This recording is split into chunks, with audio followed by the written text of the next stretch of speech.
Welcome to this Veterans Day weekend, November 8th edition of The Truth. Today we are dedicating our show to all the veterans of our country, to whom we owe a great debt of gratitude. Oh, say, can you see by the dawn's early light what so proudly we hailed at the twilight's last gleaming, whose broad stripes and bright stars through the perilous fight o'er the ramparts we watched were so gallantly streaming, and the rockets' red glare amongst the stinging air gave proof through the night that our flag was still there. Oh, say the dance our spangled banner yet wave o'er the land of the free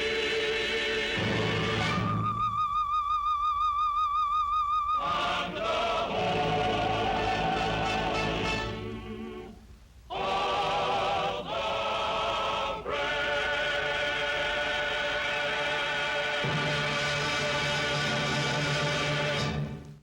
Well, welcome to The Truth, and I hope you're celebrating with a veteran this weekend.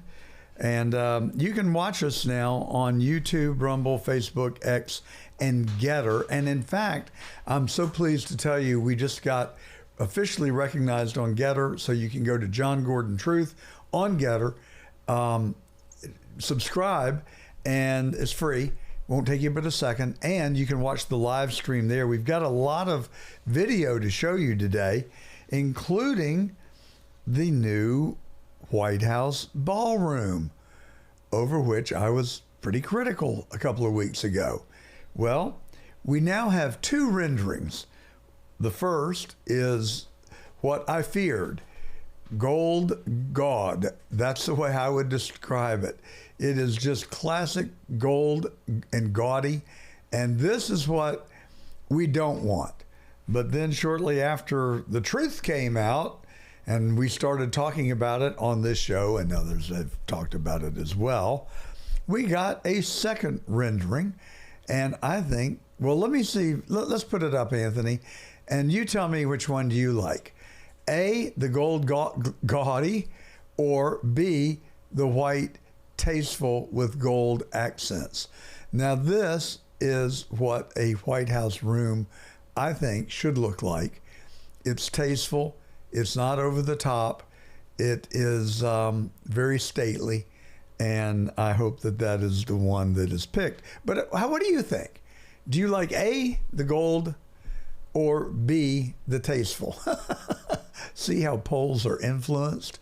You can also write me and tell me what you think at johngordontruth at gmail.com. Just johngordontruth at gmail.com. And if, by the way, you would like to be added to our weekly bulletin, which announces our guest and the program for each week, just send me an email, johngordontruth at gmail.com. And you don't even have to say anything. You can just say Happy Thanksgiving or Happy Day, or don't say anything at all. And we'll take your email and add it to our mailing list, so you'll get notified every Friday of what The Truth is going to be on Saturday of each week.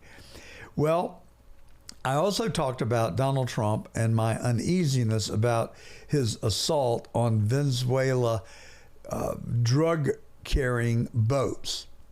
Well, we're told that they're drug-carrying boats, and they're probably drug-carrying boats. But what I keep wondering is, what if one of the 17 was not carrying drugs? 17 boats have been shot out of the water in Venezuela. Now, ladies and gentlemen, I think this is really bizarre. We're shooting up Venezuela drug boats Do you know how much Venezuela drugs come into our country? 5%. Now, if we want to bomb some drug dealers, why don't we go to Mexico, where like 85 or 90% of our drugs come across the border? Why Venezuela, where 5% of their drugs actually make it here? And most of that comes from Colombia, and they're just a logistics company in the stream of moving the drugs to the U.S. So it's curious to me why we're singling out Venezuela when they only export 5% of the drugs that enter our country with origins from Venezuela. So the other thing that is even more troubling to me, I've done a search and I can't find anywhere where transporting drugs on international waters carries a penalty of death. Nor can I find support for a belief that killing people outside of an act of war is okay without due process. Now, I have to tell you, I think I'm in the minority. I was at an event last night with some very successful, very smart people. They all were excited that Donald Trump is firing drug boats out of the water. They think that the deterrent effect itself is worth it. Well, I'm sorry, folks. I just have a different set of, I have a different moral compass than that. I'm all about stopping drugs from entering the United States. I'm all about holding drug dealers accountable. I'm all about deterring the exporting of drugs and bringing them into America. But I'm just not all about killing people without due process, without some significant, I find where there's a law that says that death is the penalty for running drugs. Now, you may want that to be the case, and Donald Trump may want that to be the case, but I cannot find authority for it. So I would feel much better if we dispatched the Coast Guard, we interdict the boat, we place the people under arrest who are in possession of drugs on the high seas with intent to move it to another country.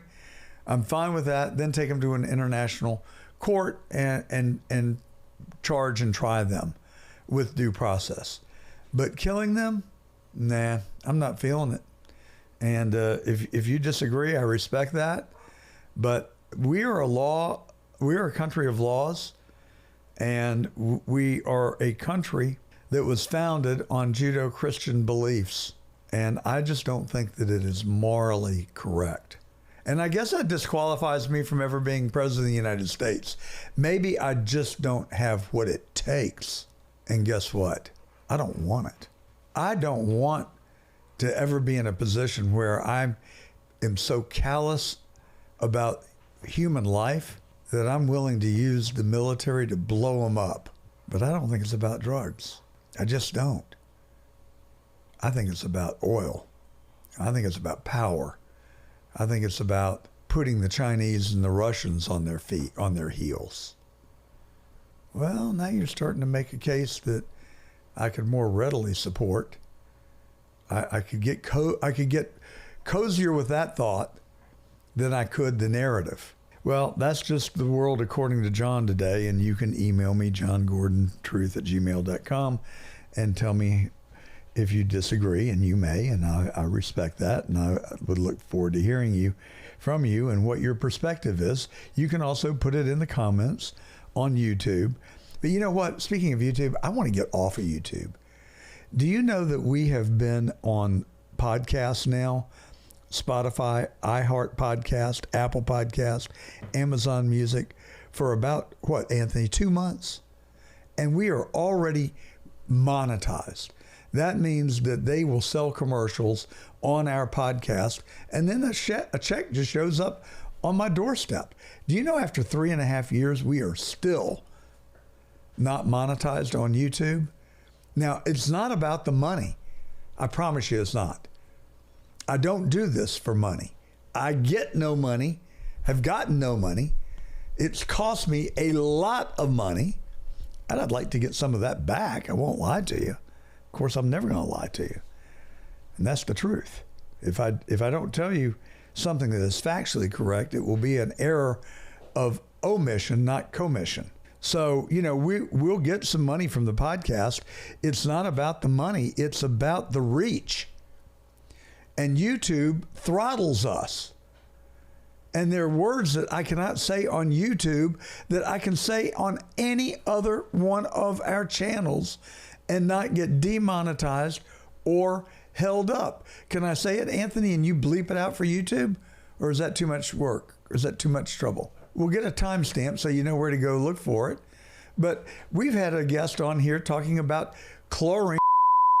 Beep, beep, beep. Put it in there, Anthony.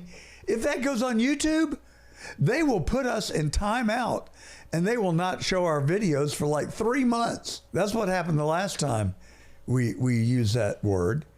And they say that it is medical disinformation. Well, we're going to have an interview with the founder of the wellness company, Dr. Peter McCullough. He'll be on next week. And we talk about a wide range of options that you have at your disposal that will actually help extend your longevity. It's part of our series, Growing Old Gracefully BS. There is no grace in growing old. But you can delay the process. You can improve the process. You can maintain your health during the process. So I hope you'll tune in for Dr. McCullough next week. It was an interview that I've wanted to have for some time, and we finally snagged him, and it was worth the wait. So we also have all of our past episodes on johngordon.tv. You can look at them there.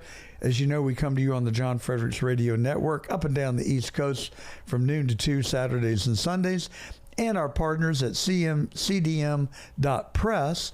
also carry our live stream and put it out over their digital platform.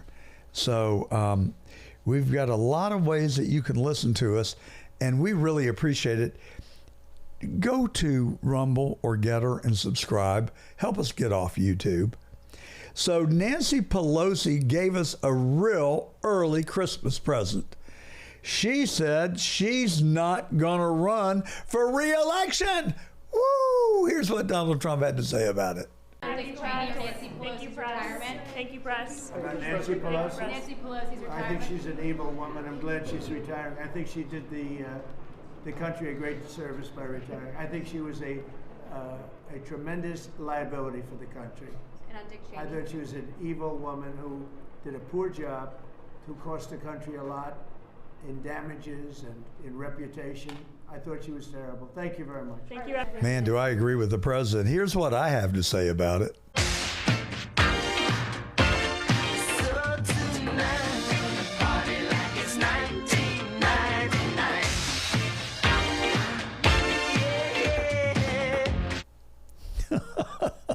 You know, there's just nothing too good that can happen to that lady, in my view. She's corrupt. She's a liar. The January 6th catastrophe, I truly believe, was orchestrated by Nancy Pelosi and the Democrats. And then that fake, phony commission that they put up, where she violated the rules of the House and did not allow the Speaker of the Republican minority leader to appoint people he wanted to be on that commission. It was such a sham and such a hose job, you'd have to be deaf, dumb, and blind not to see it. Now, if you don't believe me, go to the Epoch Times. Or some people call it the Epic Times. They call it the Epoch Times. I don't know. What do you call it? I don't know how you're going to tell me when you write me how to pronounce it. I guess you'll put a long symbol over the E or something. But anyway, they did an expose on January the 6th, and they showed all of the things that there were people in the audience did to provoke the crowd. And then, oh, what a coincidence. Nancy Pelosi's daughter just happened to be there that day, and she filmed it all. That's the part about our government that I don't like. That's the part about politics I don't like. And it really makes me angry that people would stoop to these kind of lows and that they will put the country in turmoil just to wage some kind of a political battle. It is really demonic. It is not right. And they put 1,000 people in jail. Can you imagine that? 1,000 people, and some of them did not enter the Capitol. Yet the pipe bomber goes free. What you reckon that's about? They've got him all over closed caption video going to the RNC and to the DNC in the metro train. He traveled here from somewhere. Do you remember where it was, Anthony? Maryland or I think maybe. But they've got those films of him. So what are they covering up? What are they hiding? And who is they? Who are they? Sorry, I just got a slap on my wrist from my 4th grade teacher. Who is they? Who are they? Who are these people? And why? Who is covering it up and why? And on that note, do you know that Jack Smith got the phone records for 9 U.S. senators? 9 of them in his investigation of Donald Trump.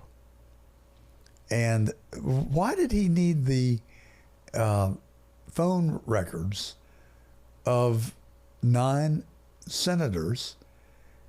He attempted to do it with no warrant at all. Fortunately, AT&T told him to go pound sand. I don't know what the other phone companies did. Some of them may have caved. Maybe they didn't. But it just shows you how willing they are to break the rule of law to get their way. And that's really what the matter is with this country today. People are selfish. They are doing selfish things so they can get power and probably money. Nancy Pelosi, she sure made out all right. She outperformed every hedge fund on Wall Street last year. And her husband, I guess he made the trades. Wonder how he became such a brilliant predictor of the future.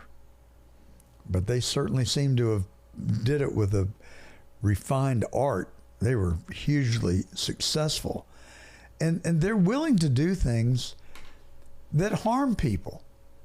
In the case of JFK, they were willing to kill people that got in the way. Did you know I'm going to go to Dallas in just a couple of weeks? I'll be in Dealey Plaza on November the 22nd, 2025. 62 years to the minute that JFK was assassinated. I'll be attending the Dallas JFK Historical Society, a 3-day symposium where they'll bring in academics, authors, journalists, people that have studied the assassination. We're all going to get together. And I've planned what I want to say at the end of the conference. Where is the outrage? Where is the accountability? You can start with JFK and lead it through RFK, MLK. I'm leaving out some stuff. Let's just jump straight to Building 7, Butler. Oh, I skipped one. The 2020 election. Charlie Kirk. These all appear to be deep state events. And it's really, when you line them all up, it is a shocking list. And this is not the complete list. This is the complete list that I just read you off the top of my head. There are others that I have forgotten in the moment that I will create. I'm writing a paper calling Donald Trump's demolition of the deep state. and I'll take you through the events in that paper. But in the case of John F. Kennedy, we focus on his death. But what about the other deaths? What about the death of Lee Harvey Oswald? He didn't pull the trigger. He was not even in the sniper's nest, I don't believe. What about Jack Ruby? The common belief among scholars is that he was injected with cancer cells and died in his jail cell 9 months later. What about the journalist that traveled there from New York, Dorothy Kilgallen? She committed suicide, even though no one who knew her said that she had depression. And, oh, by the way, she called her best friend the night she got back after interviewing Jack Ruby in his cell in Dallas. She came back and said, tomorrow I'm blowing the lid off the Kennedy assassination investigation, and she didn't live to talk about it. And then, I mean, there were over 100 people that had ties to the assassination as witnesses, just serendipitously saw things they weren't supposed to see or heard things they weren't supposed to hear. And the people who orchestrated it, Johnson and Dulles, they just went and murdered them. Just flat out killed them. So they got away with it. Never even had to stand in a courtroom or be interviewed or in their life be accused. But their names still adorn our federal buildings and roadways and elementary schools and FBI headquarters, for God's sakes. Let's leave that one. Let's leave that one. Because I think there's not a better testament to how bad the FBI is than for it to be associated with J. Edgar Hoover. He was a bad guy. I mean, he was a really bad guy. And then Building 7. Oh, it fell down because of debris that hit it from the Twin Towers 6 hours earlier. Yet there were eyewitnesses who saw guys in black uniforms, black attire with tool belts on, entering Building 7 at 2:30 in the afternoon. And at 6 o'clock at night, it fell. We were told that, it just fell because of the Twin Towers fell. But anybody who's looked at it, who knows engineering, steel, and architecture, say that is utter nonsense. It was a controlled demolition. I don't know anybody that could carry that out that is not in power, who have the ability not only to carry it out, but to cover it up. So I am worried about our country. I am worried, sick, that the greatest center of capitalism in the world is now going to be governed by an admitted socialist, Mandami, who is a young, articulate, charismatic, empty suit, is going to run one of the greatest cities in the world. Now, there is good news. There is good news on that front. Fox News just the other day, I think it was Wednesday or Thursday, showed a list of his promises. And I just wrote them down. He is going to freeze rent for stabilized tenants.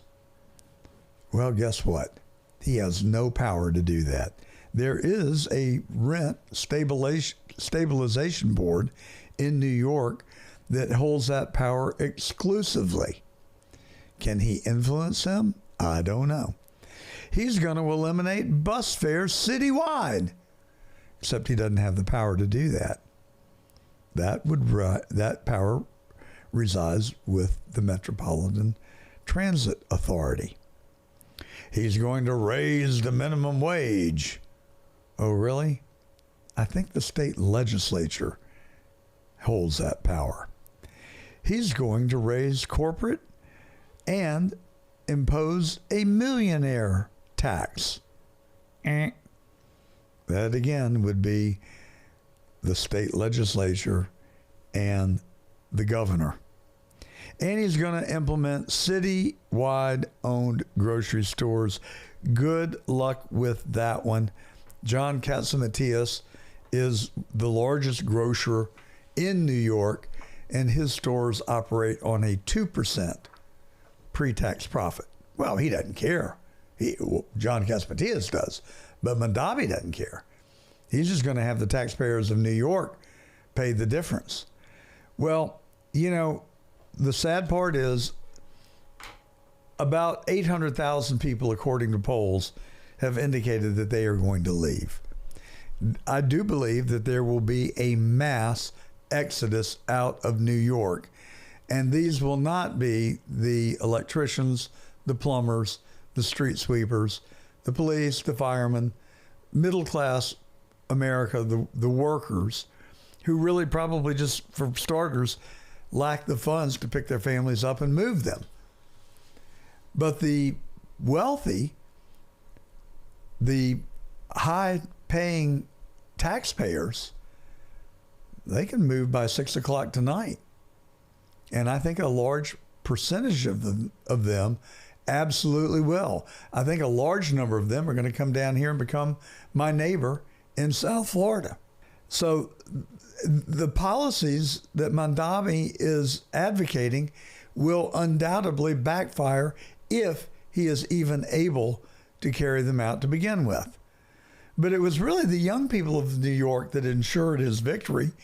They turned out in record numbers. In fact, 2 million New Yorkers voted. That was the highest turnout that they have had since John Lindsay, and he ran for mayor in the 60s. So New York will resolve itself. It will get so bad, and the crime is going to explode. The police will get frustrated and discouraged. They'll quit. People that run businesses will start working remotely, or they will move their companies. New York will take a hit like no city has ever taken a hit before. And it will be very difficult to come back from, I believe. I think. If he comes close to doing any of these things that he has said that he will do. And it sounds like he has got Governor Hochul in his back pocket because she endorsed him. I mean, it just shows you how bad that state is in terms of its ideology and its beliefs. And how do you counteract that? I don't know. One thing we can do, I hope, will be for the Supreme Court to reverse the Voting Rights Act of 1964 so we can return to a system of one person, one vote. Because that is not what we have right now. In our republic, it is intentionally lopsided to favor minorities. It was called making up for the deeds of the past, but that was 60 years ago. And we've made up now. And we've provided food, clothing, shelter, opportunity, education, jobs, subsistence. And now, unless you truly do believe in white supremacy, it's time for every living American who is able-bodied and capable to stand on their own 2 feet and live the American dream. And if the Supreme Court does what a lot of people are predicting, and they declare the Section 2 of, or Article 2 of the Voting Rights Act unconstitutional and throw it out like they did Roe v. Wade, we could get this country seriously balanced back on the right track. And I just hope and pray that that's what happens when the Supreme Court renders their decision in January. But you look at the maps, and New England is 40% Republican. Guess how many reps they've got in Congress? 0. None. In California, they've got 40% of the state is Republican. You know, Ronald Reagan and Richard Nixon, they were from California. They were Republicans. And today, Republicans are in the minority, 40%. But guess what percent of the representation they have in the House of Representatives in the U.S. Congress? 17%. I don't know how you justify that. I can't think of any intellectual argument in 2025 to make that justifies having that kind of disproportionate gerrymandering, which dictates those kinds of outcomes. I think it is past time for that to be abolished and done away with. Let every American stand on their own 2 feet with state-issued ID in hand and go to the polls and vote. One person, one vote. We used to call it one man, one vote, but see how far I've come along? One person, one vote. What's wrong with that? Somebody tell me. Write to me, johngordontruth@gmail.com. I'll read it. Well, we're talking about the links that liberal leftist lunatics will go to get their own way. They think that they are scoring political points by keeping the government shut down. But the average person does not see it that way. And I think that this strategy of theirs, this tactic, is going to backfire in epic proportions, I hope, because they're really hurting people. People who depend on food stamps to get food for their families cannot get them right now. But a district court judge did order that the SNAP benefits have to be paid. Okay, let's pay them. But I don't know who's going to cut the check, and I don't know who's going to lick the stamp to get them into the people's hands. Therein lies the problem. But I'm sure that the Trump administration, because we believe in the rule of law and we believe in the balance of power and we believe in supporting our judiciary, I would imagine that we will find a way to pay those benefits. But in the process, the FAA has canceled like 10% of flights for the weekend. That's thousands of flights and tens and hundreds of thousands of people who will not be able to take the flight that they were intending. And then the largest federal union has gone on record opposing the government shutdown. But these idiots, instead of finding a way to resolve it, just keep doubling down on it. Well, guess what? We are not going to provide health care to immigrants who came here illegally. It's just bizarre. And it shows that the people that are advocating for that, they don't care about those immigrants. They care about their votes. And it's just about getting control and maintaining the weak power base that they've got, which is ever rapidly evaporating. So we've got a lot of work to do. I mean, you know, on Tuesday of this week, like it or not, it was a Democratic sweep. New York, New Jersey, Virginia, and California. And they weren't close races. I thought Winsome Sears was narrowing the margin, but the other candidate won in a landslide. And what do you make of it when the guy running for attorney general who advocated assassinating his political opponent and then said, and his children too, what does this country come to? Not when we can have people inside of it who can say and believe those things, but when we've got enough people in the state of Virginia to vote them into office. My God, what is wrong with this country? Somebody told me today, he said people will do anything if they don't believe, if they don't have a conscience, and if they don't fear for the afterlife. Frankly, I do. I mean, I've walked out of a 7-Eleven with too much change before.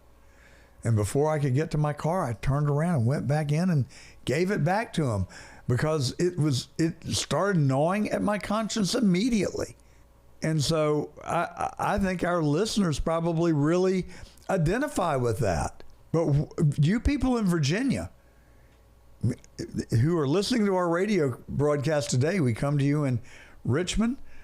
Where are we in Richmond? We are on WJFN and WJFN AM and FM. And then we're down there or out there in Norfolk on WJFV. And we're in Lynchburg on WBRG. You guys got to fight. We've got to mobilize and push back on this kind of stuff. How do you allow the chief law enforcement officer of your state to be someone who advocates for political violence? How can you tolerate that? You've got to get up off the sofa and go work to stop these people in their tracks. I know you're not the problem. The problem is up there around the Beltway. Northern Virginia. That's where the problems reside. It's not you find people in Richmond, Norfolk, and Lynchburg, but you've got to be part of the answer, part of the solution. And I don't know what to tell you to do other than go mobilize. Get your friends, your relatives, your parishioners, your neighbors. Hold coffees for candidates. Go out and canvass. Help register voters. Anything that you can think of that you can do. That you can do to help save your state and to help save our nation. Don't get discouraged. Get mad and fight. Fight lawfully, peacefully, but organize. Go door to door, block to block, door to door. Put up yard signs. Get other people to put up yard signs and push back against this madness. That's what we all have to do. And I'm telling you, this is what I'm scared about. You got Mondavi in New York. Oh man, we got the fox watching the hen house, and they're saying, man, these chickens taste good. I'm afraid it's coming. I'm afraid New York might just be the first city to fall. What if that spreads? What if it spreads to Peoria? That's a metaphoric term that people in the advertising business used to use. Peoria represented the heartland. That's where good Americans lived. They were the backbone, are the backbone of our country. Hardworking agrarians who love our flag, who love our country. And that's where advertisers would go to test their commercials. But I'm just saying, if the Mondavi movement and Bernie Sanders and that Karen in the Senate, what's her name? You know, up in New England, Warren, Elizabeth Warren. I came up with that. Anthony was still sitting here trying to sort it out. If those people are successful, we're screwed because they do things we don't do. We are not locking up our political opponents, and don't fall for that BS, okay? That's what it is. Donald Trump is not going after his political opponents. Yes, they were his political opponents, but they were also flagrant lawbreakers accusing him of doing the very things that they were doing while they were accusing him of doing them, but he did not do them. But they did. So it's payback time, not retribution, enforcing the laws of this country. Why? Because there has to be a deterrent effect from people who sit in high office with the ability to influence other people to tell the truth. And you cannot lie and get away with it. Well, you can, but you're not supposed to. And hopefully we will reverse course, and it will now be a bad idea. Like Fani Willis. Oh my gosh. The feds have come knocking. They're at the courthouse doors where the ballots are stored, and the Department of Justice has issued a letter to the keeper of the 2020 ballots and ordered them to turn those ballots over.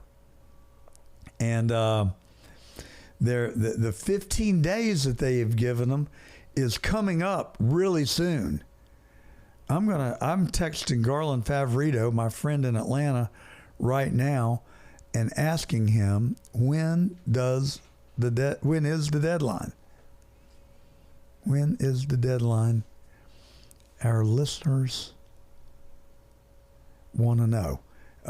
We've been exchanging texts, and he's going to come on The Truth next week, I believe, and we're going to get an update on where Georgia stands. But this is the house of cards that could collapse. Do you remember what I've been saying? Donald Trump is systematically and intentionally deconstructing the deep state before our very eyes. That the first chapter of this book was Russia, Russia, Russia. I think the second chapter of the book will be the 2020 election, and I think it will start with the absentee ballots that are in the English Street warehouse right there in downtown Atlanta, where they are under a court protective order. Now, some people have said, well, if the ballots aren't there, they're in a pile of trouble. Well, I say that's wishing and hoping, because you got to find out who destroyed them first, I think. Even though they told the court that they're there. Fairly recently, they're on record as having said, yes, we are preserving the records. But my retort is, well, those ballots, those absentee ballots, I think they are the smoking gun.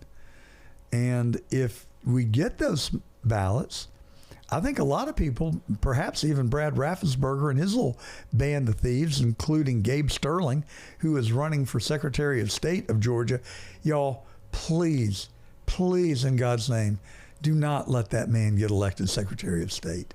If you want open, free, fair elections, do not elect someone who I think was a co-conspirator in stealing 2020. Now, there's a lot of evidence to support that. It is not slander, it is not libelous, because there's a lot of evidence that points straight to that. They continue to maintain, there's nothing to see in 2020, most honest, secure election in Georgia history. Baloney. And then, when I was running for Attorney General 2 years ago in Georgia, I went all over the state. I mean, I went from the northwest corner to the southeast corner, from the northeast corner to the southwest corner. I met one kid at the University of Georgia who had anything nice to say about Brad Raffensperger. When he and Jody Heiss were on a platform together in Ellijay, Georgia, which I was also in attendance, they would not permit Raffensperger to finish his speech. They disliked him so much. But he has the gall to tell us. He's the guy who records the votes and tallies the votes. He has the gall to tell us that he won in a four-person race without a runoff. Give me a break. And Gabe Sterling is his little boy that carries the water, and he's going to run for Secretary of State. All I can say is that if he wins, I am glad I don't live in Georgia anymore. I'm still a resident. I'm still torn. I have my house. I was back there for a couple of days earlier this week. I do love my friends there and my relatives there, and the life that I have there, my support system, and everything that's there. I miss it. and I got to enjoy it this week. Umi, the best sushi restaurant in America. I'm probably their best customer. I was when I lived there. But I miss those things. But I don't miss the politics. Oh, I've got another good interview coming up for you next week. Cleta Mitchell. She is perhaps the foremost elections integrity expert in America.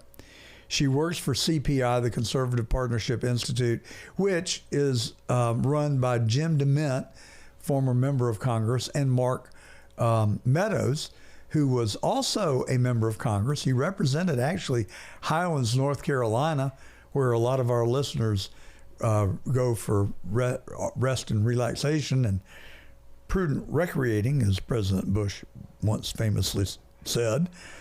But Mark is a great guy, and he was President Trump's chief of staff. He was also one of the 18 people indicted by Fani Willis.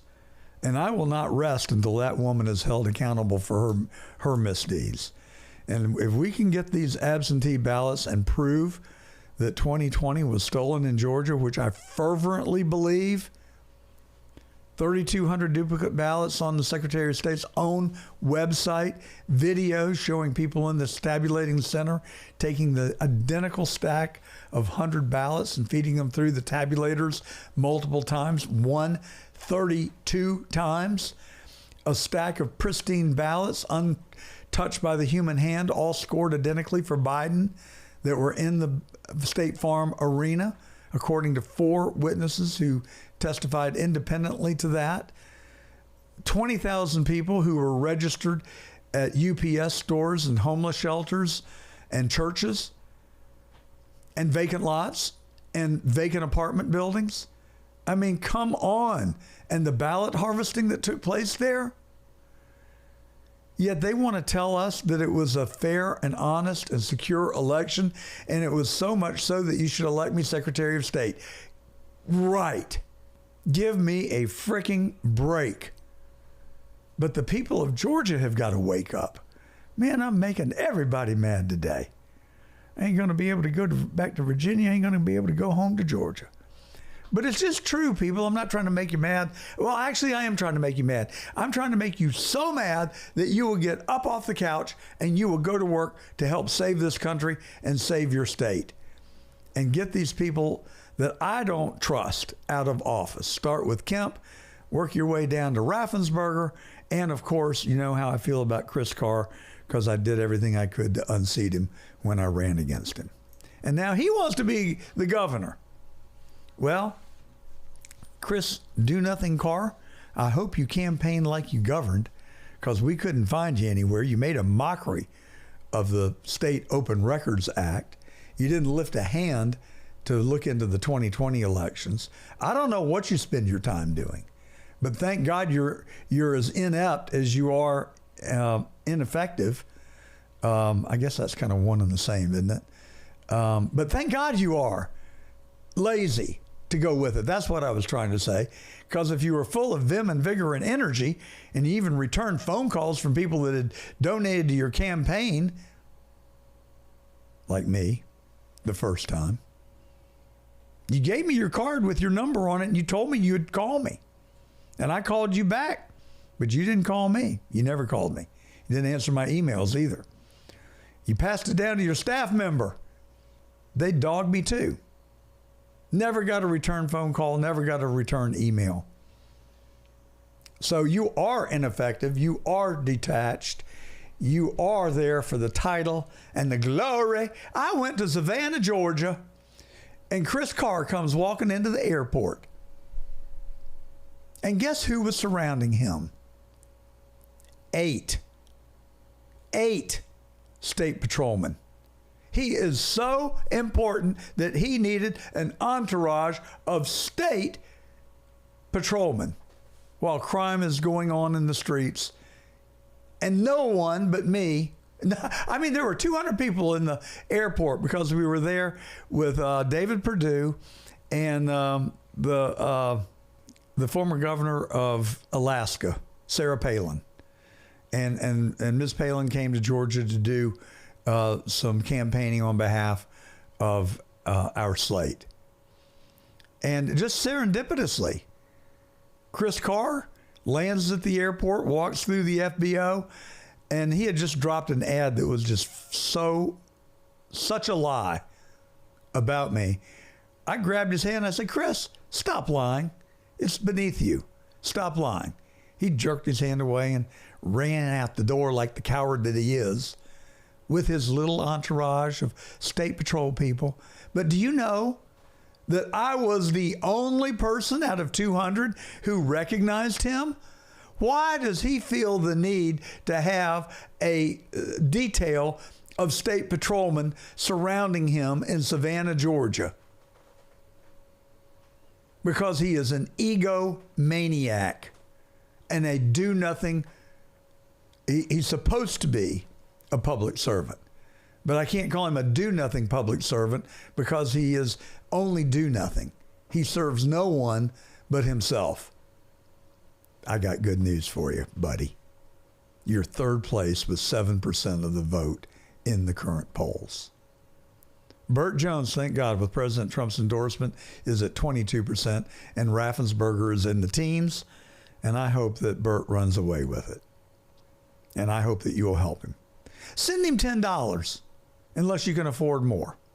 Send him what you can afford, and help Burt get it across the line. And let's have wholesale change at the state level in Georgia. Elect a MAGA ticket. And get these bozos out of office who signed the deal with Perkins Coie law firm that abjugated the elections in Georgia to what's her name? That got $2 billion from Biden. Stacey Abrams. Chris Carr and Raffensperger made a deal with Perkins Coie that resolved elections issues, and they all were in favor of Stacey Abrams and deprived Republicans, and really, I think, just skirted the law. Well, I don't like it, and I don't like them. I'll read the Bible, I'll forgive them. But I sure as hell am not going to forget. And neither should you. What else we got, Anthony? Oh, well, I hate to end the monologue on a sad note, but did you see the UPS cargo plane that crashed in Louisville? You know, I've taken off and landed in that airport several times. It's a long, long runway. It's a UPS hub. And all those big cargo planes come in and out of there. Dozens, hundreds, maybe a day. Hundreds a week. I'm sure of that. And it crashed shortly after takeoff. Now here's some video. It's hard to watch, but let's roll it. If you're on the live stream, then you can see it. What's that? Oh, okay. So have you played it? Let's play it. Run the video. Now, can you start it over from the beginning? And if you're on the radio, I apologize, but we see the jet emerging from behind the tree. It has at this point struck a building that was beyond the airport, but short of this road that a motorist filmed from. And there are a couple of important things that you notice from this video. First of all, the landing gear is intact and it's still down. Now that is unusual. At that point in the flight, the landing gear should have at least been in transit, but it shouldn't have been down. My suspicion is that the pilots were frantically dealing with the emergency that they were dealt, and the gear was the last of their worries. But the gear coming up, if the gear had gotten up, it would have given them perhaps a little more lift. and then you see it erupt in a fireball. It had, I don't know, I can't remember, almost 100,000 gallons of jet fuel. And the plane struck a power line. And when the plane struck the power line, there was a spark that may have ignited the fuel, but there was already fire on the left wing. So I think it just added to the inferno that was already at play on the left wing of the airplane. And most notably from that video, you can see that there is no left engine. The left engine was left behind on the runway. Now, I cannot explain that. I've been flying since I was 15. I've never seen anything like this. One of two things come to mind. There appears to have been a fire, the wing was on fire, and probably from that engine midway on the takeoff roll. So that much we know. And so the best guess would be that the fire got so hot that the bolts and whatever they had that secured that engine melted and the engine fell off. And then, I mean, they were doomed. At that point, they were doomed. 12 people died. And it is a very, very sad day. And our hearts go out to the families of those who perished. And, you know, I am, like you, a consumer of UPS. It's a great company. It's employee owned, by the way, headquartered in Atlanta. And our hearts and prayers go out to those, all the loved ones left behind, and all the people in UPS who feel this very horrible tragedy. And why did that engine catch fire, and what was going on? They did recover the black box just yesterday. It's on its way to Washington, and some clues will be provided by the black box. Michael Pack is our guest today. He is a documentarian and a filmmaker. He's made a film called The Last 600 Meters, The Battles of Najaf and Fallujah. And we had a great conversation. We talked about WMD lies, American heroes, and why did PBS refuse to air his documentary? Well, they've reversed course now, and he's going to get his showing on PBS, but it took a year of him fighting with them to get him to run it. Monty Bennett will also be with us. He is a businessman and founder and CEO of Ashford Inc., a hospitality realty company in Dallas, and he also publishes the Dallas Express. They're a lot like CDM.press, one of our partners, who carries our broadcast on their platform and takes our feed and distributes it out on their web pages and platforms. They tell the truth. And he started this paper because he was so disillusioned with the news and the slants that the local Dallas paper wrote. And so he just started his own newspaper. What a great guy, and what a great interview. We are brought to you today by Perfect Circle Renewable Energy. Perfect Circle is a restaurant services company located in Atlanta, Georgia. They service restaurants all up in North Georgia, in the big metropolitan Atlanta area. They will service your grease trap, collect your waste oil, provide you with containers and containment. They'll clean your grease hood or your vent hood, and they'll sanitize the front of the house and the back of the house. They're just a great company, and we're so happy that they are one of our sponsors. You can check them out at pcrenergy.com. PCRenergy.com. If you're a restaurant owner and you're tired of inconsistent, slow, lousy, dirty service, check out PCRenergy.com. They give you good, clean, dependable service and a customer service line manned by a real person about 15 to 18 hours per day. You leave them a voicemail, they'll call you back by 6:30 in the morning. Hopefully you won't be sleeping then. All right, we have a good show for you. Stay tuned. Let's get to our first interview with Michael Pack. Veterans Day is just around the corner, November the 10th, 2025, actually. And there are a lot of veterans in the United States who served in the Iraq War, and a war that was controversial then, as it remains to this day.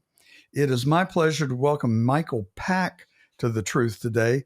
He is a director and filmmaker that has produced dozens of documentaries, and he's the president of Manigold Productions and Palladium Pictures. The last 600 meters, the topic of today's interview, won the highest awards at the GI Film Festival in Washington, D.C., and the Hudson Institute Film Festival in New York City. Wow, I don't get to talk to movie makers very often. Michael, welcome to The Truth. Thank you. It's good to be on with you, John. Well, thanks for coming on. So tell us about your movie, or your film, rather, documentary, which will be on PBS on Veterans Day, if I understand correctly. Tell us what the inspiration was, what motivated you to make it, and a little bit about it. Great. Well, it'll actually be on Veterans Day Eve. It'll be broadcast nationally on PBS all over the country at 10 p.m. November 10th, the day before Veterans Day. And it also happens to be the 250th birthday of the Marine Corps. And the battles we focus on are largely Marine battles. So that's really a perfect time for it. And we're honored that PBS is having us represent the veterans in the military at that time. So the film tells the story of two battles, or three battles really. The first battle of Fallujah, the Battle of Najaf, and the second battle of Fallujah in 2004. And these are the biggest battles America fought since Vietnam. And it's our intention to tell the story from the ground truth, what it was like to fight them, the story of the battles. As if we were telling the story of, say, Gettysburg or Iwo Jima or any other battle. It's not about the politics of the war. You are quite right, John. It's controversial at the time, and it's controversial today. But we tell the story of what it was like to fight that war.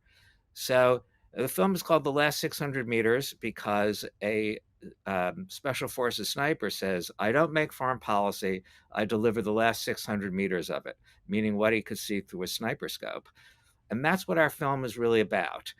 And you're right, there are a lot of veterans of that war. I don't really think they get their due. I mean, people have mixed feelings about the war, but whatever you think about the war, we ask these young men and women to risk their lives and in some sense, some cases, give their lives to serve us and our country, and they should be honored. And we feel strongly that the right way to honor veterans is to talk about what they did in battle. You know, people talk a lot about PTSD and their difficulties coming home and medical problems and Haditha and Abu Ghraib and all legitimate subjects, but they want to be remembered for what they and their comrades did in battle. And that's what we try to do in this 90-minute documentary. Well, good for you for doing that. You know, I visited the Roosevelt Hotel in New York a couple of years ago and interviewed people that claimed that they were there for, well, they didn't claim, our president and the administration claimed that they were there for political asylum. I asked them why they left their country of origin. And to a person, they said because they wanted to come to the United States for better opportunity. None of them said they were fleeing because of political persecution. And so then I walked from there to my hotel about 5 blocks away, and I encountered three homeless people on the street, 2 of whom were veterans. And they felt that they had been hugely dishonored and unappreciated because here we got a bunch of immigrants living in a plush hotel and getting food and motorcycles and daily stipends, and they don't have food, clothing, or shelter. And I just don't feel like we've ever really treated our veterans very well, maybe since World War II. And then I'm not sure, I wasn't old enough to see what kind of treatment we provided them. But certainly the Vietnam veterans that came back didn't feel that we were welcomed them with our arms open and here to support them. Indeed, it's almost the same phenomenon. People took out on the veterans their feelings about the war. So you're right. I think they are not really treated properly. So but I think that if your listeners watch the film, they will be impressed by this group of veterans. I mean, I think to only focus on these veterans that are homeless or that are have severe mental problems or drug problems, I mean, they need our sympathy and help. But we should also focus on what people did. I mean, we have the Second Battle of Fallujah in our film culminates in this firefight at Hell House, and so they're clearing the Fallujah house to house, street by street, knocking on doors, trying to deal with insurgents or civilians. You don't know what you're going to find when you kick through the door. And one of these houses, a group of insurgents that were in an upper story pinned a group of Marines in the ground in crossfire. And another group of Marines had to cross that kill zone 4 times to pull them out to safety. And many of them, of course, severely wounded. And, so to go in and rescue them because of having to push through these bars, they had to take their Kevlar off and go into these houses. And these are heroic stories, and they're very moving stories. And I think it's worth looking at that too, not just the veterans that are, suffering, but what they did in battle and how they got to be suffering in the first place by going through these things. I mean, we do not soft sell the horrors of war. I mean, one tanker officer talks about the smell of Fallujah, the decaying bodies, the charred bodies. There's a shot of a dog wandering through, feasting on the dead bodies in Fallujah. I mean, it's not a pretty picture. And you can see why those veterans that come back, are struggling to deal with these images that have been burned into their brain. That on one hand. On the other hand, a lot of their action is heroic. And we made this, the battles took place in 2004. We shot these interviews in 2006, a long time ago, when these soldiers and Marines were still young and could really remember what they had just done. We completed it a few years later, and it's been a long battle to get it on PBS. Although its principal funder was the Corporation for Public Broadcasting, and I've had 15 films on PBS. This one they rejected for a while, 17 years, as too pro-military. Like there's something wrong with being pro-military, supporting people that have risked their lives and given their lives to preserve and protect our freedoms that we have in this country. And that's why PBS needs to be defunded. Well, the Corporation for Public Broadcasting has been eliminated. I don't think PBS and NPR are going to go on. And I still hope that we hold them to some kind of standard. But I have to say that in part because of critiques like yours, over 17 years later, they have decided to broadcast it. And I do give credit to the president of PBS who reversed the 17 years of decision to put it on the air. So we're getting it on the air, and we've reached out to all the veterans in the film. I had promised them 17 years ago I would get it nationally broadcast, and I guess now I have finally lived up to my promise. And they all want to see it, and they want to show it to their families. I mean, a lot of them, for the reasons that you kind of alluded to earlier, have trouble talking about the war and the things they did in the war. And this is sort of a way to communicate it to both their families, and the purpose of the film is to communicate it to civilians like myself. So I'm honored that it's on now. It's been a struggle to get it on the air, but I'm honored that it's going to be on PBS just before Veterans Day. And I think it fulfills a big purpose of honoring these particular veterans that, you're right, they're in a bigger group of veterans that really need to be honored and respected. Whatever you think of the war, it has nothing to do what you think of the war. Well, I appreciate your persistence, and I appreciate your working and putting it together. I'm just curious, I don't think that anyone on this earth, including the people that did it, believed that there were weapons of mass destruction. And it is my considered belief that they knew there were not weapons of mass destruction, unless the CIA just set them up, which some people hypothesize may have been the case. But if I were a young guy and I was called into battle And I was told that we were going to fight this war because there were weapons of mass destruction that Saddam Hussein was going to use to commit genocide against his own people and neighboring countries, I would feel a calling to do so. And then to learn after the fact that there were no WMD and that they knew there were no WMD, I don't know, Michael, but there's nothing that triggers me more than to be lied to. And I feel like it was a huge, huge lie that ended up costing many families, moms and dads, their sons and daughters. I don't think it's defensible. Well, it's not the only lie that we've had to deal with in recent years. No, we can talk about them if you'd like. I've got the list. Or intelligence failures even. But Yeah. but I think that the people, young men, and there's one woman, a Special Forces Air Force pilot in the film, but they're other than that young men. I think that they were at the time, this is 2004, feeling not only were they there because of weapons of mass destruction, but they felt that they were stopping terrorism. The memories of 9/11 were still fresh. They felt they were eliminating, stopping, radical Islam, and they were making this country better and helping this country. I think what's really depressing is, then you leave and a lot of those gains are wiped out. I mean, especially, maybe less so in Iraq, but especially in Afghanistan, where the Taliban simply took over all over again. I think that is very discouraging. It would be okay with me if Colin Powell had testified before Congress that we were going to Iraq because they were harboring and sponsoring terrorists. What's the matter with that? That's a perfectly legitimate objective. But the fact of the matter is, they told us something entirely different. Saddam Hussein's got WMD. We're going in and finding him. And then we captured Saddam Hussein.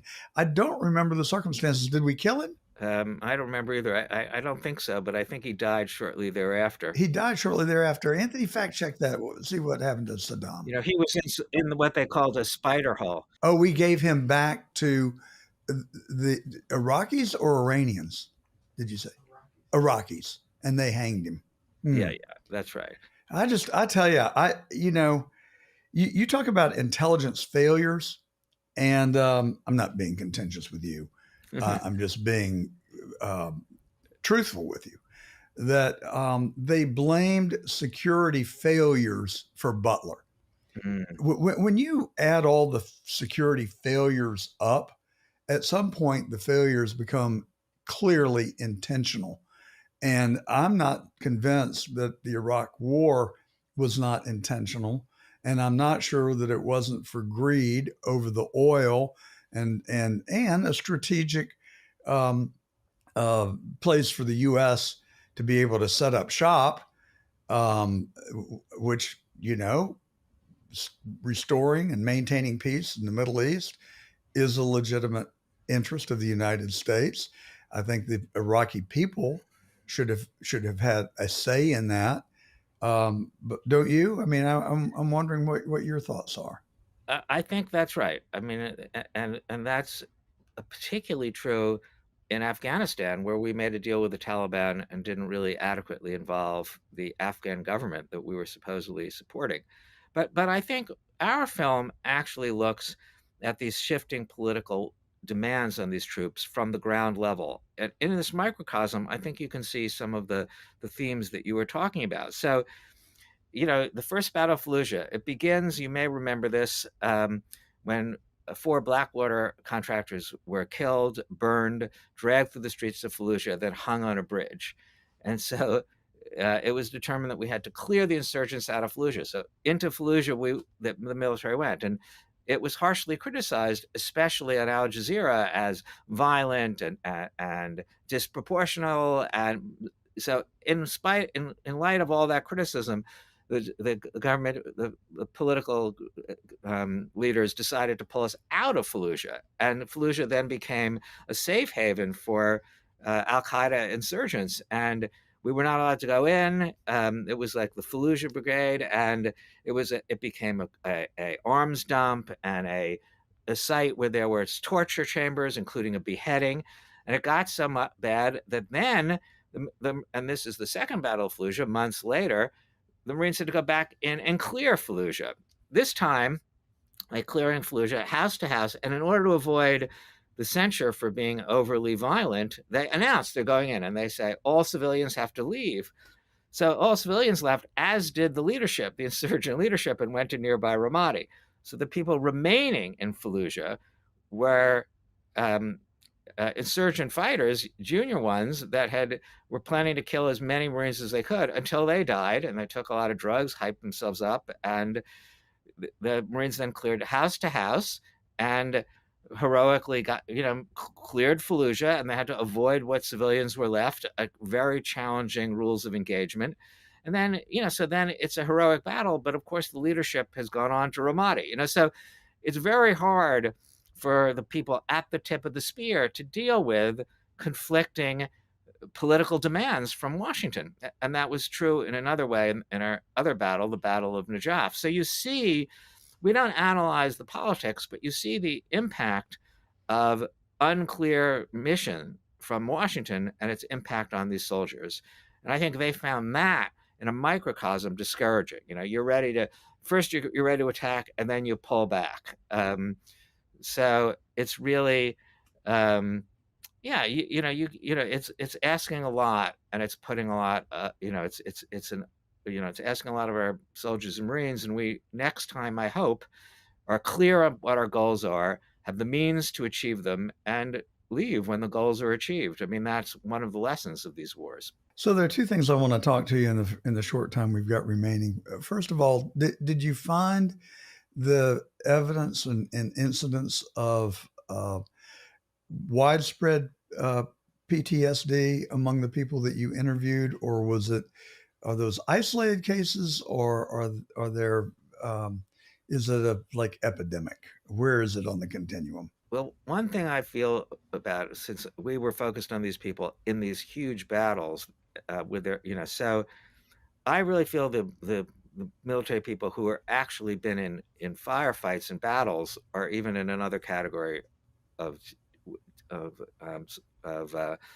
soldier and Marine that we are really indebted to. I mean, obviously, for each person at the tip of the spear, there are lots of people supporting them and providing logistics and other support, and those are people serving the country too. But those that have been in these kind of vicious firefights where they've seen their buddies wounded or killed are, I think, in a different category. And one of them said to me, and I think this is true, that all of them that are in that circumstances have some kind of PTSD. It's like a spectrum from mild to extreme.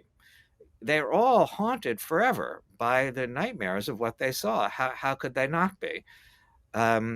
So yeah, I think they all have that, and they struggle to adjust. But now it's been 17 years later. I'm actually going to see them. We're having a screening in Washington, D.C., and many of them are coming, which I'm very grateful to. So I'll see what it's like 17 years later. When is the screening? It's on October 30th, day before Halloween in Washington. Come if you're in town, John. If I can get you out of Florida. It's hard to do, I know, for people who are in Florida. Well, not because of Florida. I'm just really, I wake up, I go to work, I go work as long as I can, and then I go to sleep and do it all over again. But it's something I would really relish the opportunity to do. So let me look and see if that's in the cards. But so we've got a new person at the helm of the Veterans Administration, Doug Collins, who happens to be a friend of mine. Have you seen any change in the way that we're respecting our veterans under his leadership now? I would say that if I can speak maybe of the Trump administration in this area in general, Sure. Him, Pete Hegseth, and the others. Yeah, I think that's right. I think that there is a different relationship to veterans and warriors. I mean, Pete Hegseth talks a lot about the warrior spirit, and you can see it in my documentary. And I think it's frankly part of the reason that PBS did put it on the air this year. I think they have created an actual sea change in the country at large, not only among Trump supporters, but in the country at large. I think it has created a change. So I think that's a positive thing. I hope it lasts. I agree. And you have generously shared with us a trailer from your documentary. Let's go look at that right now. It was almost as though there was a boogeyman out there. We were facing a lot more enemy than we had the capability to deal with. They dug trenches, they fortified houses. They were ready. We wanted to go. We were just waiting on the edge of a knife. When are we going to get to go? The order is seize the city. RPGs, small arms fire from everywhere. Come on. I told him that I wanted to go, and he looked at me and said, "Sergeant, you're gonna die." The destruction is just horrible. The hardest thing about fighting this enemy is they're not afraid to die.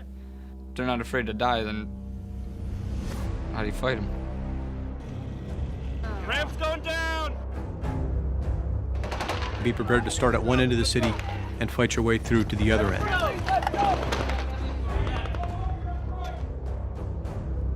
There's firing going on. There are grenades being thrown in the house. It became hand-to-hand fighting. It was so close. 2 selfless Marines run across this kill zone 4 times to pull Marines out of there.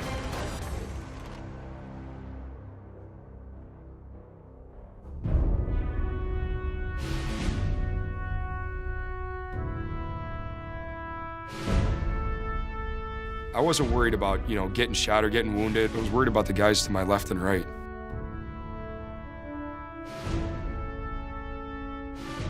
You always want to reassure these men that they've done their duty, because that memory is seared into their soul. They never forget it. None of us do. Foreign policy, I don't make it. I just deliver the last 600 meters of it.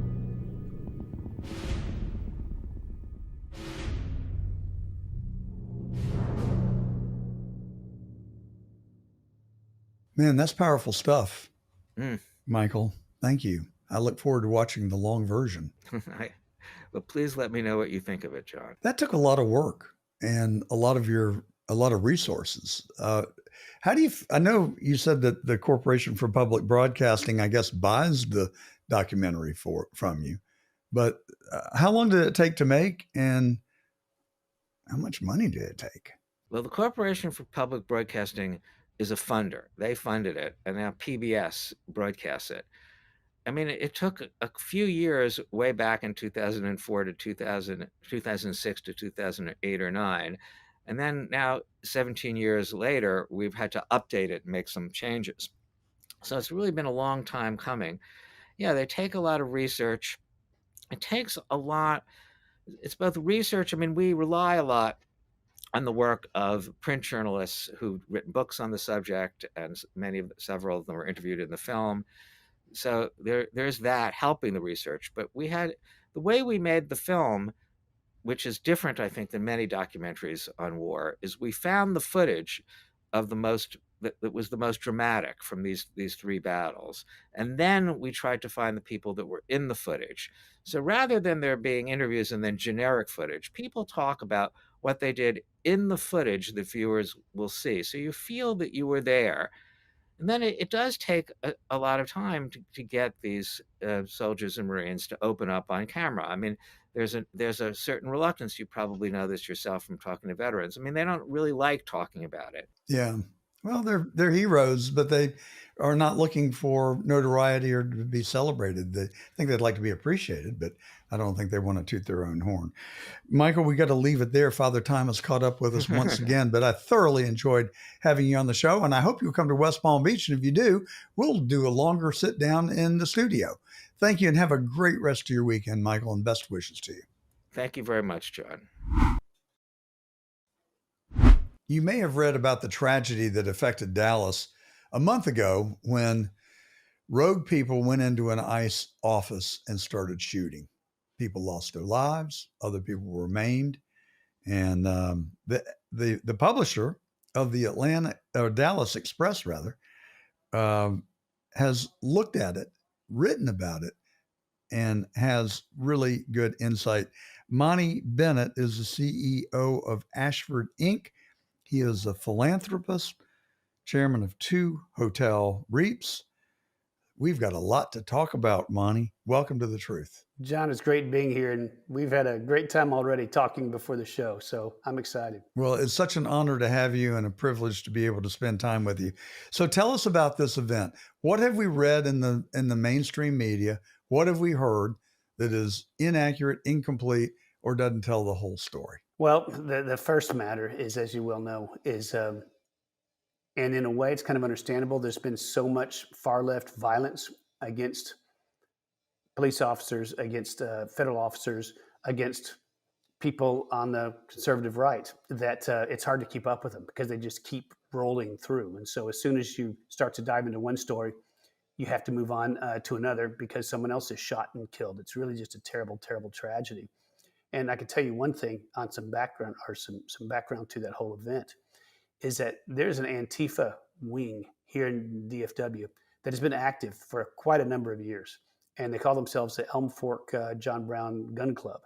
And they're Antifa, and they've been terrorizing people for years here in the Metroplex. And they've hardly had any resistance. Over in Fort Worth, they got caught pepper spraying someone. And because there's a conservative, good DA out there, he prosecuted them for this. And there's been some civil actions against them. But this is a group that this gentleman, this John or whatever his name was who was the shooter, was a part of. And this is a radical group. We at the Dallas Express, we've got all their names. We know where they meet. We know the things that they've done. We've got all this information. In fact, we've got pages and pages and pages of information. And we've even tried to give it to the FBI and some other sources, and they're not sure quite what to do with it. So there needs to be a wholesale change in the attitude of these terrorists. They are domestic terrorists. They should have been declared terrorists a long time ago. They terrorize citizens. If you want to go peacefully protest, they will terrorize you, and they have terrorized you. And they've obviously turned very violent. And so this killer is just one of a whole group of them that need to be rooted out and arrested. Well, you said something very surprising and shocking to me. I didn't think Antifa really existed. I mean, that's what I've been told by the mainstream media. Isn't that incredible how people can adopt such a ridiculous narrative and run with it? I bet some of them even believe it. It's so ridiculous. You know, I don't know about you, but I try, I really do consciously try to stay even keeled and not lose my stuff. But when someone purposefully, intentionally, and willfully lies to me, it triggers me. And at 72, you'd think I would have learned. I still can't overcome the urge to get angry. I cannot watch Governor Pritzker on television without becoming angry. And most of the Democrats, everything they say, and this is not a partisan statement, it is just real. It is unvarnished truth. They sit there and they lie. Mayorkas told us that the border was secure. Merrick Garland told us that he was not targeting Catholics. We were told that by Janet Yellen that the inflationary was transitory. I think that was now 4 years ago, and we still haven't whipped inflation. I mean, it just sets my mind in a state that causes me to get in a state of inaction because I become so paralyzed by the sheer audacity that they will look into the cameras and flagrantly, blatantly lie. There is no Antifa. Well, here's the good news, John, so you don't get too down on yourself. At least you do that. I'm dealing with it. At least you do that. I mean, so many people just either don't care or will be lied to and not even know they're lying or give them the benefit of the doubt. And I imagine there's some point in your life, as there was in mine, where I gave a lot of people a benefit of the doubt until I discovered how many lies I've been told from so many different sources all the time that I'm just cynical. It's much more likely to be a lie to be the truth. There's an argument for the old traditional guns versus butter or butter versus guns in economics on whether you're a Democrat and you want to spend more on butter and helping the people here, or you want to spend more on arms to defend ourselves. And that's kind of a classic difference between conservatives and liberals. But many years ago, it's changed. And there's this kind of moral idealism that means that they can say what they want. I mean, look at what's going on in the trans world. The logic of the trans is that if you don't use my pronouns, then you're not acknowledging that I'm a trans person. And therefore, you're essentially denying that I exist. Therefore, you're killing me. And you do it to other trans people. So that's essentially genocide. So if you don't use my pronouns, you're committing genocide against me. And so I have every right to defend myself and kill you. This is the crazy logic that has gone on in our country and is being fueled by the media. And thank the Lord in heaven for shows like yours, John, and other media outlets that get the truth out to people so they can see that these are indeed lies and then behave accordingly. And what Elon Musk did with X, which was absolutely incredible. I'm excited about what's happening over at CBS. You know that Ellison's son has bought that, so there may be some changes over there. But the lies have got to stop. We saw it with the most peaceful protests during the summer of 2020 with huge fires burning in the background. It's just nuts. And then there was January 6th, where they completely misrepresented what happened on that day in order to push a far left narrative. And it was on that day that I realized that this is not left versus right anymore. This is a group of people that will just brazenly, openly lie to pursue some kind of agenda, or sometimes just to get paid. I imagine almost all those networks have been paid by the government in all kinds of fashions. And that's just it. And are shameless and don't care. So thank you, John, for getting out there and putting out truth, because we need it.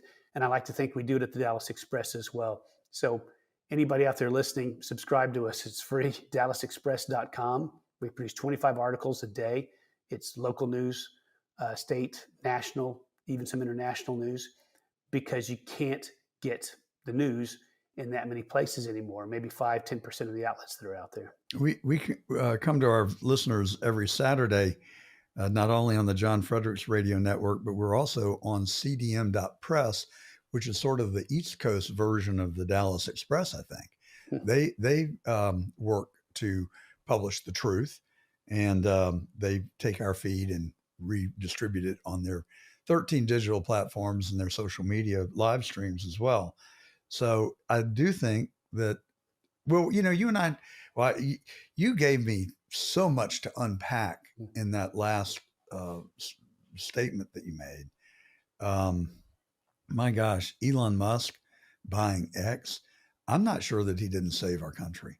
I don't think that's an overstatement at all. He might have very well.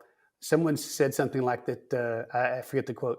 He said, Elon saved us from 1,000 years of darkness, which may very well have been the case. Well, I mean, I think we were really very close to losing our country at the end of the Biden administration. So many horrible things had occurred, and this country was in desperate shape. You said something before we went on air that really resonated with me that I was going to get back to, but we got pressed for time to get our interview done. But I think you said that we were talking about the bureaucracy and our concerns, and I think you said they don't work. Did I hear you correctly? They don't work. And I was talking a lot about cities specifically. And yes, that's right. They're structurally set up not to work. That is a theme that I have been expressing for 3 or 4 years. And, you know, this is not an indictment of everybody that works in our federal government. I talk a lot about the intelligence community and the CIA and how much I'm concerned about where they're taking our country. But I always put a footnote that I know there are very good, dedicated people that work for the federal government and the intelligence community that risk their lives. So I'm not painting a broad brush, but there is a cancer that has grown within our federal government that is causing it to be rotten to its core, that I think has got to be reformed and excised out of the equation. So when you talk about people not working, my belief is, and considered belief, that government does not generally attract the brightest and the best, especially when I'm not talking about the executive level or cabinet level or even our representatives, but when you get down into the bureaucracy, people don't go to work for the federal government because they're ambitious, want to become wealthy and be able to be a philanthropist like you have done with your accomplishments. And instead, they just want a paycheck. They want benefits. They want a lot of time off. And it is easier. It's just like the parent. Eat your beans because I eat your beans. And the kid says, well, why? I don't like beans. Because I told you so. And that's the way I perceive people in government at virtually every level, because it's easier than doing the work to accommodate you, educate you, help you, whatever it is, to maneuver through the maze of regulations and bureaucracy to get whatever it is you want. I mean, even a driver's license is like impossible if you move to Florida from Georgia. You go out there and you get greeted by people that are just generally pissed off.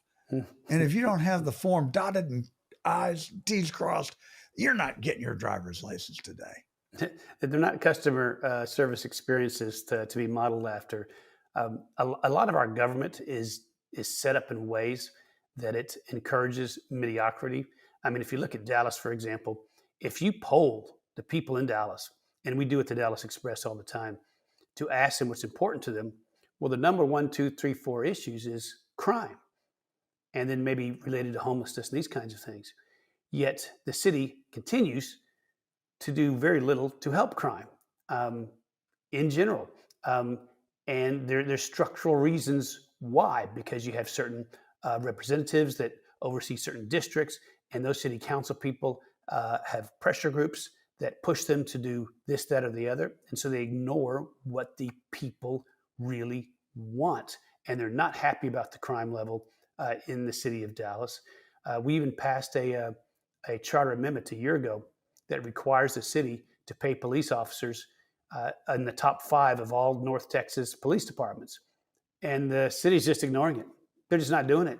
And that's with good intentions, because I assume you're trying to retain the good cops, because they can get a much easier job for more money if they just move to the suburbs. That's exactly right. The model that exists in Atlanta, where the same dynamic is set up. But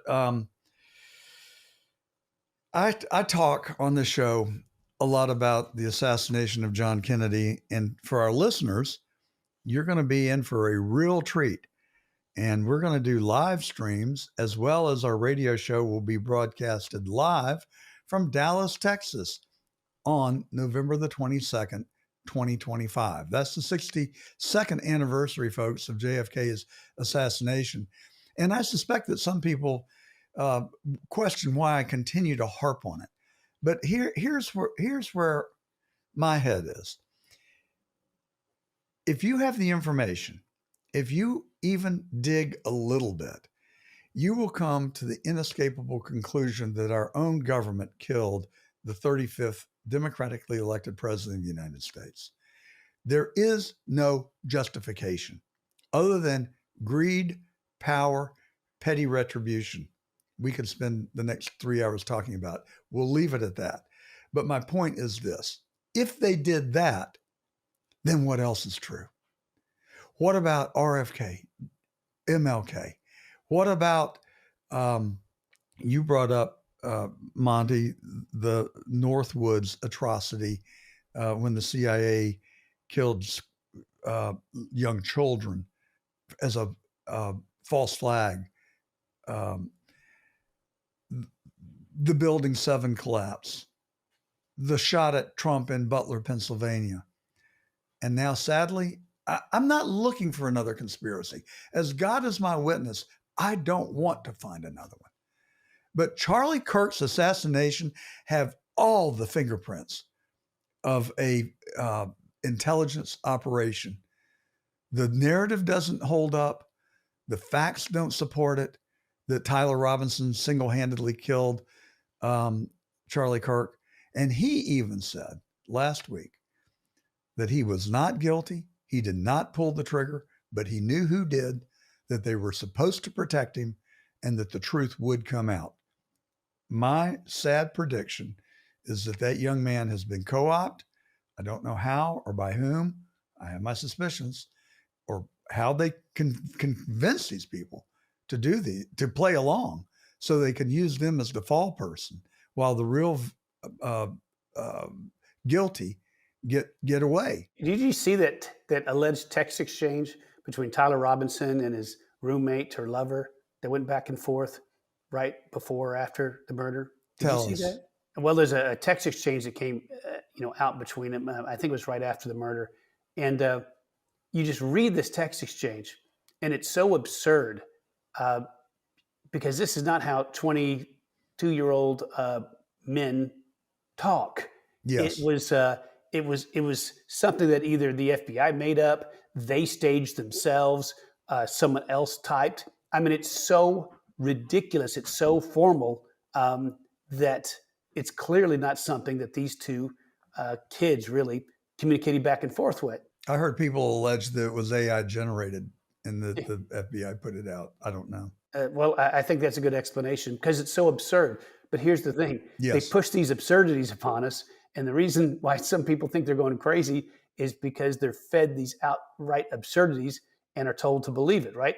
You're told to believe that if you don't get vaccinated, you're this huge harm to all the people that are vaccinated, even though the vaccines work, right? That you have to wear a mask out on the beach while you're playing in the waves in order to protect other people. I mean, these are such outrageous absurdities that are being forced upon the people. And over time, it's enough to make people go crazy, to go mad. Our government is absolutely out of control. I don't know whether you've seen him or not, Monty, but Elon Musk is posting daily about 25 to 30-minute monologues, much like we do on The Truth every Saturday. They're very compelling. But after Charlie Kirk was assassinated, I thought what he said was brilliant. He said, do not fall for it. Do not succumb to it. It was done for one reason and one reason only, and that is to make you angry, to get you to a point where you would even consider violence, and they want to destroy our country. It's part of an ongoing plot. And, I used to think that, oh, well, these things like burning the federal building in Seattle, burning CNN in Atlanta, demonstrating in your home city where they torched Tesla dealerships, spray painted Tesla cars, marched on Washington and destroyed property. I thought they were just, I didn't know really, other than people that wanted to try and divide us as a country so they could step in and take power. I have now developed the hypothesis, the suspicion that it is conscious overt work not to divide us so they can take power, but divide us so they can destroy our country. And one day we might wake up and the CCP flag is flying over our nation's capital, or maybe it's Russia, or maybe it's all the BRICS foreign countries. I don't know. But it is bigger than I think we realize, and it is persistent, and it's one after the other. And at some point, we will become a powder keg that will explode. And that Musk was saying, don't let it happen. Cooler heads have to prevail. We have to be smarter and defeat them in other more legitimate ways. So Elon Musk has put these out in monologues that he does. Is that what you're saying? Yeah, and they're on YouTube every day. Wow. Okay. And they're extremely compelling and hugely insightful. I'll take a look at them. I think what he touched on and what you touched on, it gets to the core of it, is there are several factors, or several people and groups, factions with different motives and different end games that they're after. And they're all coming together and they're all trying to change the status quo for one reason or another. You definitely have some far left ideologues that want to create a far left Marxist utopia. You have those people. You have people that want to just create chaos, and in the chaos can assume power. You have our enemies overseas, especially the CCP, that wants us to be weak so that they can do what they want in the Asia Pacific region and then expand beyond that. And so they all jump on the same team while it's helpful to everyone. I mean, the most absurd, of course, is people in the LGBTQ movement that team up with Palestine, right? I mean, these two belief systems are not compatible with the radical Islamics that are behind Palestine. And they will kill people in the LGBTQ community. It's just crazy. You're so right. But at least right now, you have people that are jumping on board and being on the same side of it. I mean, it's absurd. And it's because what they all want is a change of the status quo. So for right now, they're allies. But if they ever do get to the point where they can materially change the status quo, then they'll be at each other's throats. And the ones that are the most violent are the ones that will win. So it's just a terrible situation we're in. And there's no question that it's being stoked by all kinds of parties to create trouble. And I don't doubt for a minute that murder of Charlie Kirk had everything to do with creating tension, to create tension between the left and right, to stoke all kinds of trouble. I mean, I see videos online and to me, just unnecessarily pitting the races against each other. I mean, you remember back in the 80s and 90s, you're old enough to remember, right? Remember Michael Jackson and how he'd sing songs about bringing people together? Oh, sure. I met Michael Jackson. Oh, good for you. When he was 9 years old, he came to Macon, Georgia. My buddy Lee Baker and I went to the concert. We had a great time. It was the Jackson 5. After the concert, we said, I wonder where they're going. And there was only one hotel in Macon, Georgia that they would be adequate. It was the Macon Hilton. So we charged over to the Macon Hilton. And lo and behold, we walked in the front door and there they were getting on the elevator to go up to the suite upstairs. We jumped on the elevator. We spent 3 hours with Michael, Tito, Jermaine, Jackie, and I can't remember the fifth that's one. so great. I can't remember what I had for breakfast this morning, but I can remember 4 of the 5 of the Jackson 5. That's so but great. Michael was so shy, and he was a cute little kid. That's so great. And he would come in and out of the room, and it was really a fun night. Anyway. But it was about bringing people together, bringing the races together. Yes. And we have seen Yes. so much division in the races over the past 10, 20 years. So much division. It is worse as it's ever been. And it's a terrible shame because people with evil agendas have been stoking it and pushing it. Well, look, I formed a charity in Atlanta. The police entered the home of Katherine Johnston, a 92-year-old grandmother that lived in the worst neighborhood in Atlanta. They came in at 8 o'clock at night. She was sitting there watching television, minding her own business, a threat, a danger to no one. She did have a phobia of being broken into. So she had an old rusted out pistol that sat next to her. So all of a sudden, the front door was bashed in, and these guys entered her house, unidentified, ununiformed, and she reached for her pistol, managed to get off one shot. It went into the roof. I've seen the bullet hole, and the police filled her full of 32 rounds of ammunition and killed her. They had a whole story that they tried to put together in the aftermath, saying that it was a drug house and her grandson was selling pot from the basement. They planted marijuana in her basement. They put a confidential informant in the back of a police cruiser, and he got the instinct. He knew something wasn't right. He thought he was going to be set up for her murder. So he ran to a payphone. It was in 2006. We still had payphones. He called 911 and said that he had gotten out of the cruiser, that he was not escaping, but he was in fear of his life, and that he wanted to be taken into protective custody. He told the story. It busted the case wide open. The police did shoddy police work. They got the address wrong, but they lied on their affidavit for the warrant. And the 6 of them went to prison. Thank God.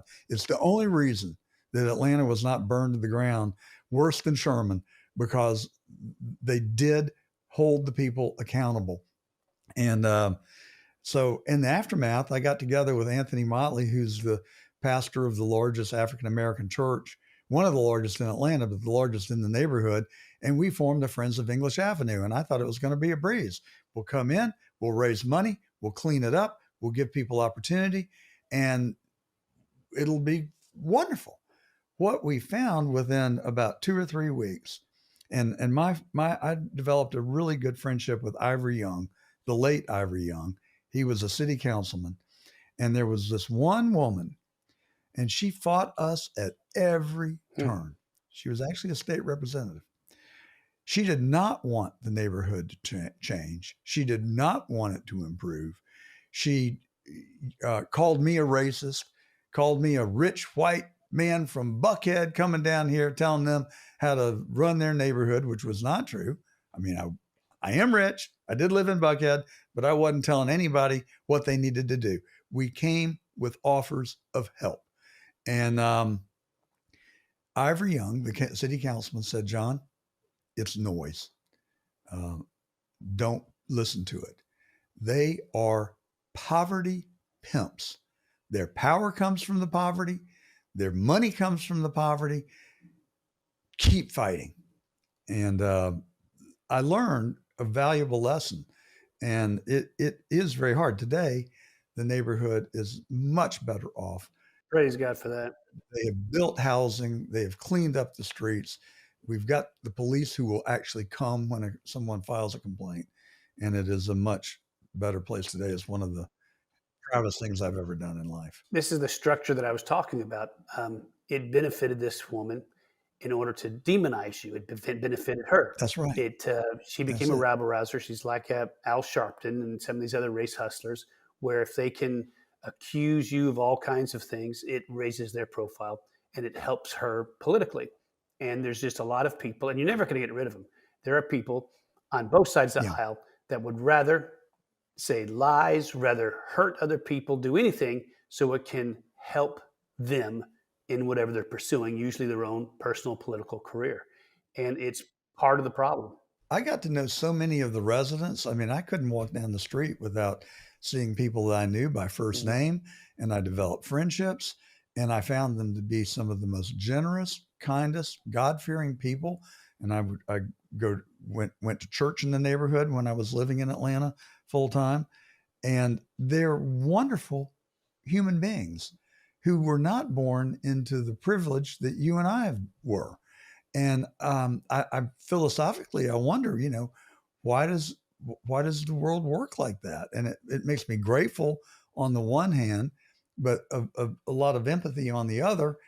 And I discovered that it's not the people. It's not the majority of the Black people are really good, conservative, hardworking, religious people. It's their leadership that is the problem. There's a lot of people that do very well on both sides by demonizing the other side and by harming progress, because if things get better, well, then what can they run on?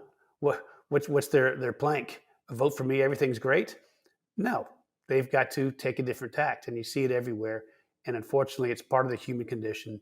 And I think that gets to another point, is that we need more people of faith everywhere. We need people of faith to be involved in the city council, on the school boards, in media like yourself, in order to share the love of Jesus Christ. That's the real answer. There's going to be depravity. It's just how much. And that's in reverse proportion to how much the love of Jesus Christ is out there. And for so many years, myself included, and especially, is when I came out of college, I was just interested in running my business and being with my family and going to my local church, and that kind of being the case, and not worrying about all this political stuff. And I figured that, well, all that would take care of itself. And they did take care of themselves. They took care of themselves very much so. And part of these atrocities that you see that occur in some of our intelligence agencies are because they are godless. If they were God-fearing, they would never do this. You are so right. And without some type of internal moral code, we have no chance. We have no chance as a country if there's not this code inside of people to love each other, to love God, to care for each other, to tell the truth, to do what's right. To me, I think you've hit the nail on the head. I agree with everything that you just said. And in the 70s, when the Supreme Court, or was it the 60s? I can't remember. Declared prayer in school was unconstitutional and you couldn't do it anymore. I feel like they adopted Roe v. Wade. I mean, so many things eroded the foundation of our country, which was based on God and Christianity. And I think that and the Vietnam War, and my generation is to blame. Sex, drugs, and rock and roll, baby. Let the good times roll, and free sex. And you know what? We're now paying the piper because we see that is not a long-term sustainable strategy. And we're seeing it in our children. Shame on us. Yep, that's right. For not being better parents and role modeling to our children and having them go to church and Sunday school like my parents demanded that I do. Even some atheists out there, leading atheists, are now starting to say, look, we're still atheists, but we're starting to acknowledge that if you don't have a society with Christianity as a foundation, you're not going to have a society for very long, because there needs to be that moral code of caring for each other, forgiving each other. You know, there's an old Arabic expression. It says something like, it took me 1,000 years to get my revenge, and I got it quick. It's a culture of vengefulness. And the only reason I believe that the West has been able to do as well as it has over the past few hundred years is because it's a culture of forgiveness and love. That's the only way. Yes. And to reemphasize the obvious is this is not something ethnically or racially endemic to Arabs or anybody else. It's just a culture that has developed and is starting to develop here in this country as well, of vengefulness and hate at all costs. And that kind of attitude just brings destruction after destruction after destruction. And that needs to change. And you see the movement against it, right? Anybody calls it, oh, well, you're a white Christian nationalist or this, that, the other, right? They're kind of doing anything. A whole wing of Christophobia has sprung up, of discrimination and hate towards Christians. And we've been told that this is what's going to happen in our country and the world, and we need to fight against it. This Christian hate is just too much, and it's on the surface, and it's out there, and it's everywhere. I want to stop the interview because that is such a poignant statement, and I want it to be lasting and stick in our listeners' ears, and that should be the takeaway from today. I just got to ask you out of intellectual curiosity. You said one other thing, and then I'll let you go, Monty. I can't tell you how much I appreciate your generous time and your valuable insights. But you mentioned Larry Ellison. He's a curious figure to me. I know like nothing about him. He founded Oracle. I've got a friend who's on the board of Oracle. He says he's one of the most brilliant people he's ever known. And now all of a sudden he's just coming out of nowhere and he's buying Paramount, who a friend of mine used to run. And he's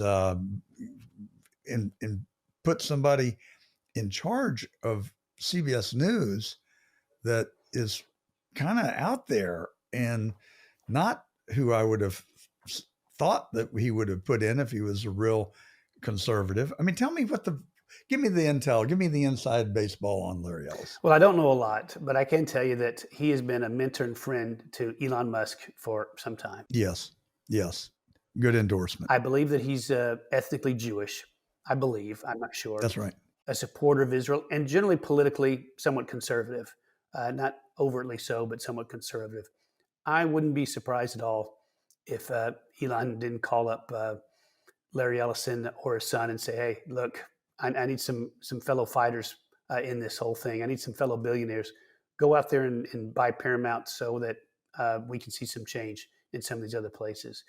And Barry Weiss, who's overseeing now CBS News, she has got a history of exposing all the far left craziness. Now, her politics didn't originate from a place of conservatism, but she's also been, as far as I've seen, a seeker of the truth, as she's seen it as much as possible. And so I do think that she's going to bring really good, positive change to CBS News.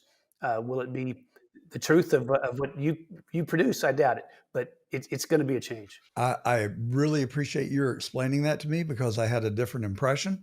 But as I'm sitting here and thinking about how do I reconcile what you're saying with what I've read, I think what I read was fake news. It probably came from disgruntled people inside CBS that were sabotaging her. So I wouldn't, and that's where we are right now. Who do you know that you can trust, especially in the mainstream media? No. I mean, it used to be Walter Cronkite. I grew up watching Huntley and Brinkley. They were two of the most boring people on earth, but you trusted them. And Peter Jennings seemed like a good guy. And where are the good guys now? You just can't find them. So you come to the truth and watch the truth every Saturday. and Dan Bongino had a compelling podcast, just like Tucker does, and Megyn Kelly. So, and many others. The information is out there. You just got to go find it. It's not going to find you. That's right. Well, thank you, John, for having me. Thank you for your podcast and for putting the truth out there. It's so important. And it's people like you, an army, 1,000 points of lights out there that are spreading the truth. And more people are getting it. It's happening every day. So thank you for that. Well, and you started a newspaper to tell the truth in Dallas, and I bet you it hadn't made you rich. It's probably costing you to do it, but I really appreciate it. And like I said, it's an honor and a privilege to have you on the show. I hope this is the first of many to come, and I hope we get to cross paths in the not too distant future. I'd love to do it. Monty Bennett, publisher of the Dallas Express, a CEO extraordinaire and a philanthropist and a very smart guy. We didn't even get to talk about January 6th. Will you come back on and let's do a deep dive? I'd love to. As you know, I was there, so I'd love to. I do know that. Thank you. Blessings. Have a great rest of your day. You too. Bye-bye.